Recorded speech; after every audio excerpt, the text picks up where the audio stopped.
এইজন কামালউদ্দিন নামে যাৰ পৰিচয়। বিগত সময়ছোৱাত কি বিধানসভা কি লোকসভা সকলোতে নিৰ্বাচন খেলিছে এইজন কামালউদ্দিনে। কিন্তু টান বেমাৰত আক্ৰান্ত থকাৰ বাবে মানুহজনে এইবেলি অনুষ্ঠিত হোৱা লোকসভা নিৰ্বাচনত প্ৰতিদ্বন্দ্বিতা কৰিব নোৱাৰিলে। বৃহস্পতিবাৰে কয়াকুছি সাংবাদিক সন্থাৰ অস্থায়ী কাৰ্যালয়ত আকস্মিকভাৱে উপস্থিত হয় কামালউদ্দিন। ঘৰ বৰপেটা জিলাৰ কয়াকুছিৰ চকীৰ ভিতৰত। মানুহজনৰ সৈতে বহু কথা পাতিলোঁ আৰু বুজিলোঁ যে মানুহজন বেমাৰত আক্ৰান্ত। কথা প্ৰসংগত কামালউদ্দিনে ক'লে, মই বৰ বিপদত পৰিছোঁ, টকাৰ অভাৱত চিকিৎসা গ্ৰহণ কৰিব পৰা নাই। পিছত আমাৰ সাংবাদিকসকলে কিবা এটা সহায় কৰিলে। তেখেতে ক'লে, মই যিবোৰ টকা নিৰ্বাচনৰ বাবে উঠাওঁ সেইবোৰ নিৰ্বাচনতে খৰচ কৰোঁ।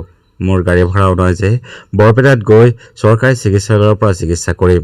মোৰ মনত বৰ দুখ লাগিল। এই খোৰাক জগোৱা কামালউদ্দিন কেতিয়াবা সকলোকে কন্দুৱাই এই পৃথিৱীৰ পৰা গুচি যায়, সেয়া ঠিক নাই।